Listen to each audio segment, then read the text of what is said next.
जय श्री कृष्ण मित्रों, पृष्ठ संख्या 250 आरंभ करते हैं। केहू लखन मुनि सील तुम्हारा, को नहीं जान विदित संसारा। मात पितहि उरैन भय नीके, गुरु ऋणु रहा सोच बड़ जीके।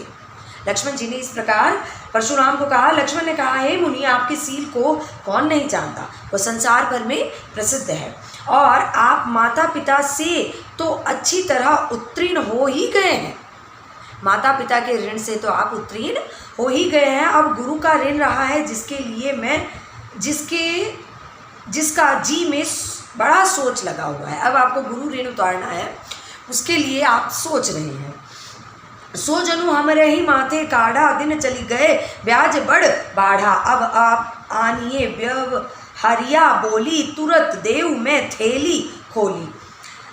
वह मानो हमारे ही मत्थे काढ़ा गया हुआ हो। बहुत दिन बीत गए, इससे ब्याज भी बढ़ गया है। अब किसी हिसाब करने वाले को बुलाएं तो मैं तुरंत थैली खोलकर दे दूं। सुनी कटु वचन कुठार सुधारा, हाय हाय सब सभा पुकारा। भृगुबर परसु देखावऊ मोही, ब्रिप विचारि बचऊं निपदोही। लक्ष्मण ने कटुर वचन सुनकर परशुराम जी कुठार संभाला। सभी सभा हाय हाय करके पुकार उठी। लक्ष्मण ने कहा, हे भृगु श्रेष्ठ, आप मुझे फरसा दिखा रहे हैं, पर हे राजाओं के शत्रु, मैं ब्राह्मण समझकर बचा रहा हूँ। इस तरह से उन्होंने जवाब दिया कि मैं आपको ब्राह्मण समझकर छोड़ रहा हूँ और बार बार आप मुझे क्षत्रिय समझकर और बालक समझकर और साधारण समझकर बार बार मेरे ऊपर आप फरसा उठा रहे हैं। मिले न कबहु सुभट रन गाढ़े, द्विज देवता घर ही के बाढ़े। अनुचित कही सब लोग पुकारे, रघुपति सयन लखनऊ नेवारे। आपको सभी रणधीर बलवान वीर नहीं मिले। हे ब्राह्मण देवता, आप घर ही में बड़े हैं। सब सुनकर अनुचित है कहकर सब लोग पुकार उठे। तब रघुनाथ ने इशारे से लक्ष्मण को रोक दिया। अब उन्होंने परशुराम को और गुस्सा दिलाया। क्या कहा लक्ष्मण जी ने? क्या आपका पाला किसी वीर से नहीं पड़ा है? अभी तक आप घर के अंदर ही हैं, अर्थात आपने सृष्टि नहीं देखी है जिसमें बहुत सारे वीर भरे पड़े हैं। आपको इतना ही कहा कि हमारे प्रभु शील के स्वामी रघुनाथ जी ने तुरंत लक्ष्मण जी को उसी समय रोक दिया। मिले न कबहु सुभट रन दोहा है, लखन उतर आहुति सरीस। भृगुबर कोप कृषाणु, बढ़त देख जल सम वचन बोले रघु कुल भानु। लक्ष्मण जी के उत्तर से जो आहुति के समान थी, परशुराम के क्रोध रूपी अग्नि को बढ़ते देखकर रघुकुल के सूर्य रामचंद्र जल के समान शांत करने वाले वचन बोले। अब हमारे प्रभु रघुनाथ जी ने उन्हें उनके क्रोधाग्नि को शांत करने के लिए बहुत ही निर्मल वचन बोले, जिससे उनका क्रोध शांत हो जाए। नाथ करहु बालक पर छोहू, सूद दूध मुख करे उनन होहू। जो पे प्रभु प्रभाव कछु जाना, तो की बार बरी करत अयाना। हे नाथ, बालक पर कृपा कीजिए, इस सीधे और दूध मुँहे बच्चे पर क्रोध ना कीजिए। यदि यह प्रभु का कुछ भी प्रभाव जानता तो क्या यह बेसमझ आपकी बराबरी करता?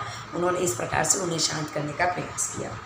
जो लड़िका कछु अचगरी करही, गुरु पितुमात मोद मन भरही। करही कृपा शिशु सेवक जानी, तुम सम शील धीर मुनि ज्ञानी।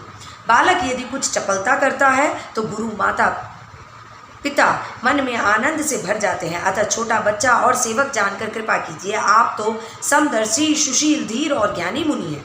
इस प्रकार उन्हें शांत किया।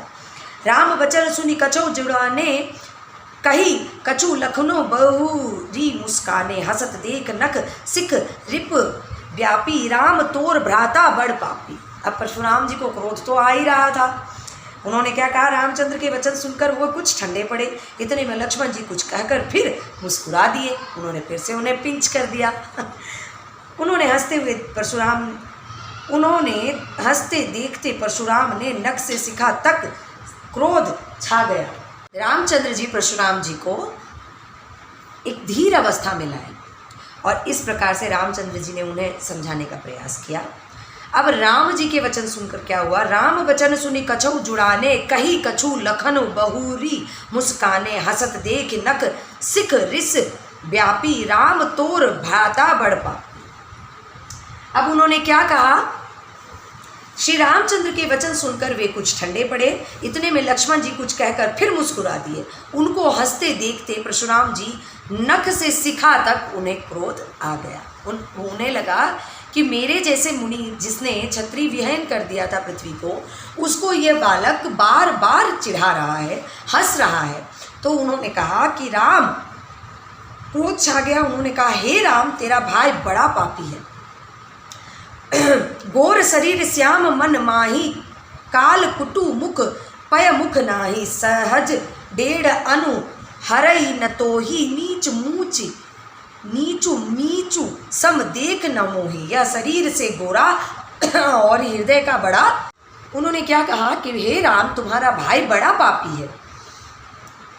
यह शरीर से गोरा, हृदय से बड़ा काला, वह विषमुख है, दूध मुहा नहीं। स्वभाव से ये डेढ़ा तेरा अनुसरण नहीं करता, तेरे जैसा शीलवान नहीं है। यह नीच मुझे काल के समान नहीं दिखाई देता।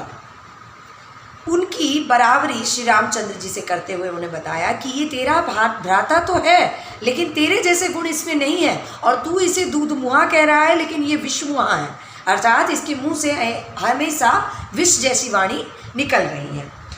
दोहा है, लखन कहु हंसी सुनहु मुनि, क्रोध पाप कर मूल, जेहि बस जन अनुचित करहि, चरहि विश्व प्रतिकूल। अब देखिए, फिर से उन्होंने अनुचित तरीके से उनसे बात की। क्या कहा उन्होंने? लक्ष्मण जी ने हंसकर कहा, हे मुनि सुनिए, क्रोध पाप का मूल होता है।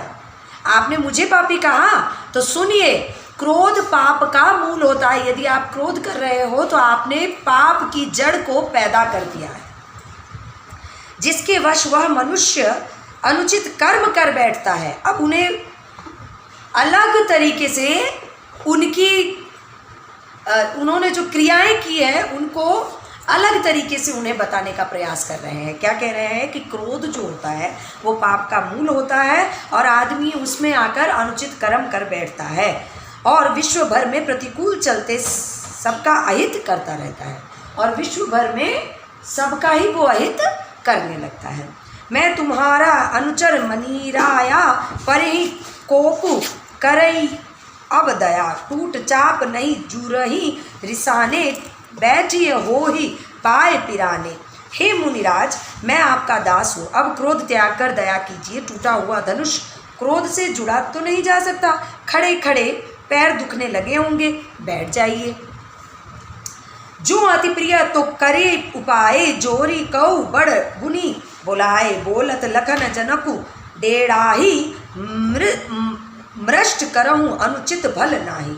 यदि धनुष अत्यंत ही प्रिय हो तो कोई उपाय किया जाए और किसी बड़े गुणी कारीगर को बुलवाकर जुड़वा दिया जाए। लक्ष्मण जी ने बोलने से जनक जी डर जाते हैं और कहते हैं, बस चुप रहिए, अनुचित बोलना अच्छा नहीं। इसीलिए कहा जाता है, देखिए ये हमारे वेद और ग्रंथों में लिखा है कि अधिक बोलना, बड़ बोलापन कभी भी उचित नहीं होता है।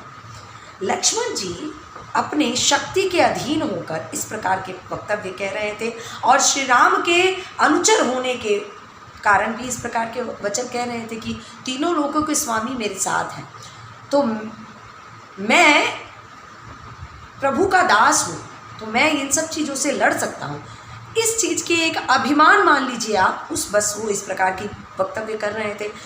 इसीलिए कहा जाता है कि आप कभी भी बोले तो सोच समझ कर और तोल कर बोलिए। बोली एक अमोल है, जो कोई बोलन जानिए, हिये तराजू तोलिए तब मुख बाहर आनिए। अपने हृदय के तराजू में उस चीज़ को तोलिए और फिर मुख से बाहर। बड़बोलापन बिल्कुल उचित नहीं होता।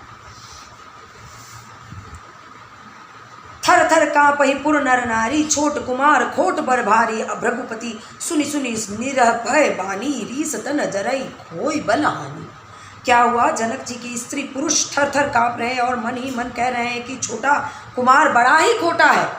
लक्ष्मण जी की निर्भय वाणी सुनकर परशुराम जी का शरीर क्रोध से जला जा रहा था और उनके बल की हानि हो रही थी, उनका बल घट रहा था। इस प्रकार पृष्ठ संख्या 250 और 251 मैंने पूर्ण कर लिया है। जय श्री कृष्णा, जय श्री राम।